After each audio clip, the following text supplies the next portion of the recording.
پھر اس شخص کو اگر اس نے آپ کی حکومت گرائی، تو جب عمران خان کی حکومت گئی غالباً آرمی چیف تو قمر جاوید باجوہ تھے، اور سنا ہے اور یقینی بات ہے یہ کہ اسٹیبلشمنٹ فوج ایک ڈسپلن فورس ہے، یہ ممکن ہی نہیں کوئی اکیلا آدمی کام کر جائے اور باقیوں کو پتہ نہ چلے۔ فیض حمید جب ڈی جی آئی ایس تھے، یہاں ڈی جی سی تھے، ہم سے بھی ایک دفعہ نالا ہو گئے، طلب بھی کیا گیا، خیر لیکن وہ کہانی پھر صحیح، وہ ایک چھوٹا سا تھوڑا وقت تھا، لیکن اب تو رات طویل ہو گئی ہے، سب پونے 4 سال 3.5 سال ہو گئے ہیں، یہ کہانی پھر صحیح۔ ناظرین، بظاہر تو ایسا لگتا ہے کہ نون لیگ جو جشن منا رہی ہے، شاید وہ یہ غافل ہو گئی ہے کہ کچھ عرصے سے صوبوں کی بات بہت تیزی سے کی جا رہی ہے، اور ہماری اطلاع ہے کہ صوبے بنائے جا رہے ہیں، اس کے لیے تمام ممکنہ اقدامات زور کیے جائیں گے۔ بظاہر ناظرین، خواجہ آصف نے جتنے beneficiary army chief Qamar Javed Bajwa کے یہ ہیں، عمران خان کی حکومت اس دور میں گئی، نون لیگ کے اوپر اربوں خربوں روپے کے مقدمات تھے، وزیر اعظم محترم شہباز شریف پہ تھا، منی لانڈرنگ سے لے کے آصف علی زرداری پر تھے، تو بینیفیشری تو سب سے زیادہ آپ ہیں۔ لیکن چلیں، قمر جاوید باجوہ کے ساتھ کیا ہوتا ہے، اسی لیے آپ نے یہ چھوڑ دی ہے، دیکھتے ہیں کہ وہ کون کون سے سیاسی عناصر ہے، کون سے صحافی ہیں، کون سے جج ہیں، کیا یہ سلسلے فیض حمید کے ریٹائر ہونے کے بعد بند ہو گئے؟ اگر 9 مئی کو تھا تو پھر تو کوئی اور طاقت تھی، یہ کیسے ہو سکتا ہے کہ ریٹائرڈ جرنیل سب کچھ کر جائے اور پاکستان کی حکومت اور اس کو پتہ نہ چلے؟ 9 مئی میں کیا عمران خان کو پھانسی دے دو گے؟ بھائی، جو اس کے ساتھ سلوک کر رہے ہو، قاتلانہ حملے سے لے کے قید تنہائی اور ہر ظلم، ایک طویل داستان ہے۔ ناظرین، بظاہر میری اپنی رائے ہے، بظاہر موجودہ حکومت کو، چاہے ضیاء الحق کی حکومت ہو، ماشاء اللہ ہو، ایوب کا ہو، مشرف کا ہو، جتنی آج حکومت کو، بظاہر حکومت کو عوامی حمایت کے بغیر، عوامی حالات کی ناپسندگی کے باوجود موجودہ حکمرانوں کو جتنی حمایت مل رہی ہے، اتنی ماضی میں کسی بھی ڈکٹیٹر نے کسی کو نہیں دی۔ ہر قسم کی موجودہ حکومت کو سپورٹ مل رہی ہے۔ یاد رہے کہ نواز شریف کہہ چکے ہیں کہ عمران خان کو نہیں، ان کو لانے والے اصل مجرم ہیں اور تمام کو سزا دی جائے۔ 18 میں کون کس سیٹ پہ تھا، یہ فیصلہ آپ خود ریکارڈ چیک کر لیں۔ جب عمران خان کی 9 اپریل کو حکومت گئی، کون کس سیٹ پہ تھا، یہ فیصلہ آپ خود کر لیں۔ اب یہ 20 سیٹوں کے باوجود ہارون رشید صاحب جو سینئر صحافی ہیں، اقتدار مل گیا، اربوں خربوں کے کیس ختم ہو گئے، جنہوں نے جیلوں میں جانا تھا، فرد جرم عائد ہونا تھا، نہیں لگا۔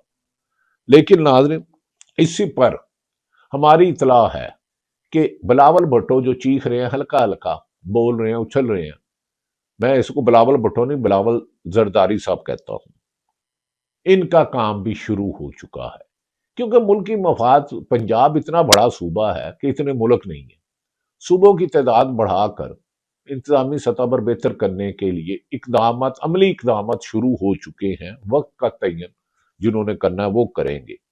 شاید میرے خیال میں اب موجودہ حکمرانوں کو بوجھ سمجھ رہے ہیں ان کو لانے والے، کیونکہ ماں سوائی انہوں نے پریس کانفرنس کرنے، عوامی حمایت سے محروم، عدلیہ میں ان کا وقار نہیں، لوگ کہتے ہیں یہ جو اسٹیبلشمنٹ جو ان پہ مہربانی کرتی ہے، یہ ان کی ہی ٹانگیں کھینچتے ہیں، جو جج ان کے خلاف ان کی مرضی کے فیصلے نہیں کرتے، یہ ان پر حملے کر دیتے ہیں، انہیں ٹیلی فون کرتے ہیں، جسٹس قیوم مرحوم سے لے کے سجاد علی شاہ، اور اب کبھی کہتے ہیں آصف سعید کھوسا، شیخ عظمت اور یہ دیگر جج صاحبان کے خلاف کیا جائے۔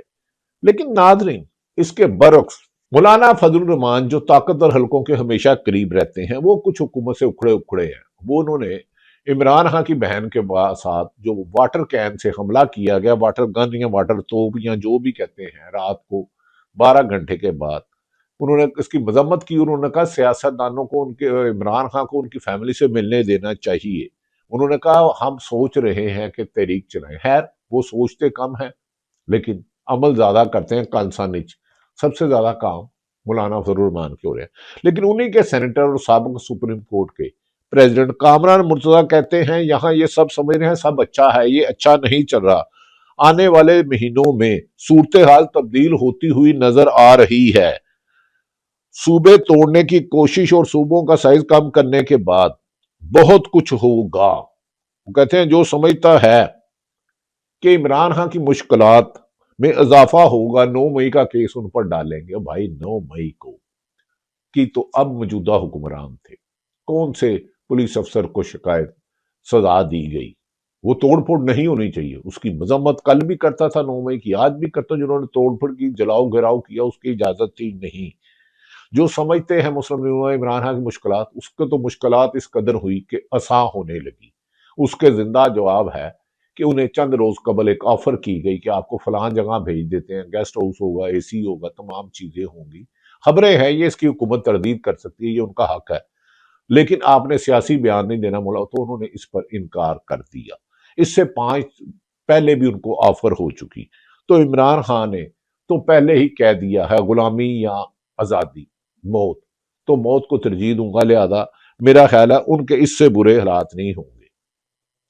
لہذا میرا خیال ہے اب وقت جتنا بھی ہے جنہیں انہوں نے استعمال کرنا تھا کر لیا، اب یہ باری موجودہ حکمران، کیونکہ معاشی طور پر ناکام، سیاسی طور پر ناکام، دنیا میں پاکستان کا امیج بہتر نہیں کر سکے، قرضوں میں اضافہ، کاروباری حضرات کی ٹیکسٹائل انڈسٹری، کاروباری حضرات چیخ رہے ہیں، ٹیکسٹائل انڈسٹری بند ہو گئی، کسان رو رہا ہے، مزدور رو رہا ہے، بزنس مین رو رہا ہے، اور اختیارات سے تجاوز پر جو فیض حمید کو کہا گیا، اس کی تو ایک لمبی فہرست تھی۔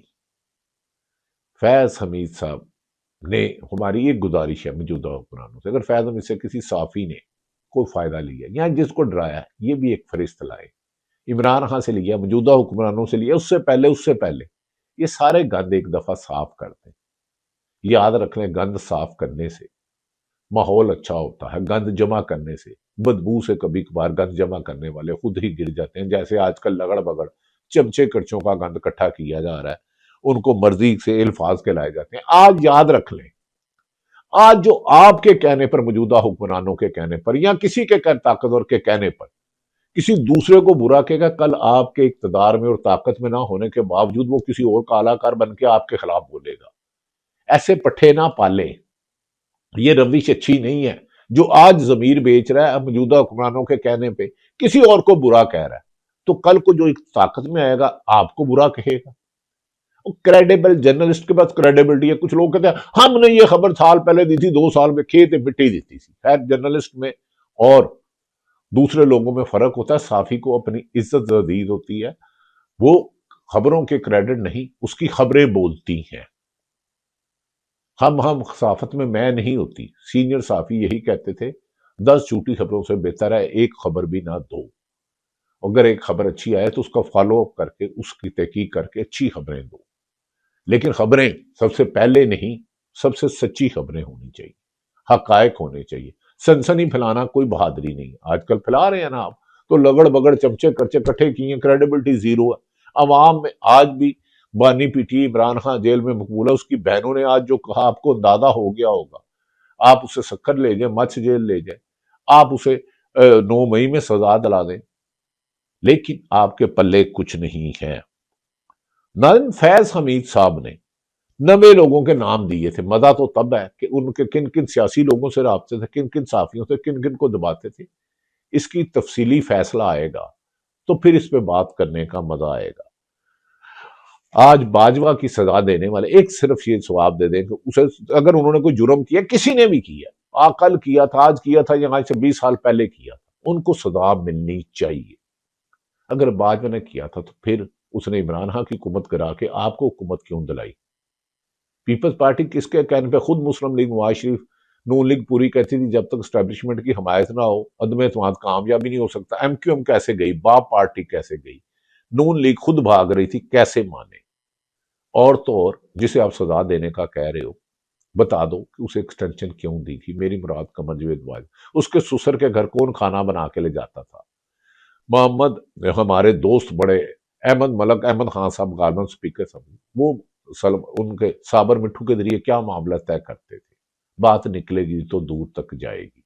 ناظرین، بظاہر آج عمران خان کی پی ٹی آئی کے پاس عدالتوں اور سیاسی جدوجہد میں انہیں انصاف ملنے کی توقع نہیں، لیکن رات ظلم کی بہت طویل ہو گئی، لیکن رات ہی تو ہے، سورج تو نکلنا ہے۔ یہ نظام اللہ ہے، یہ اللہ تعالیٰ رب العالمین جس نے پوری کائنات بنائی ہے، اس کو اونگ بھی نہیں آتی، اس کو اونگ بھی نہیں آتی۔ وہ اللہ رب العالمین ہے، کل کائنات کا رب ہے، صرف مسلمانوں کا رب نہیں، صرف نیک بندوں کا رب نہیں۔ وہ برے کی رسی بھی دراز کرتا ہے، لیکن لامحدود نہیں ہوتی۔ آنے والے چند ہفتے یا مہینوں میں کئی تخت اچھالے جائیں گے، کئی تاج گرائے جائیں گے، ناظرین یہ وقت بھی گزر جائے گا۔ خبریں بہت ساری ہیں، لیکن پاکستان میں خبروں پر پابندی ہے، پراپوگنڈے کی اجازت ہے، لیکن پراپوگنڈا کرنے سے بہتر ہے خاموش رہا جائے۔ پورا سچ نہ کہنے کا مطلب یہ نہیں کہ جھوٹ بولنا شروع کر دو، جھوٹے پر لعنت۔ اللہ تعالیٰ پاکستان کا حامی و ناصر ہو۔ پاکستان زندہ باد۔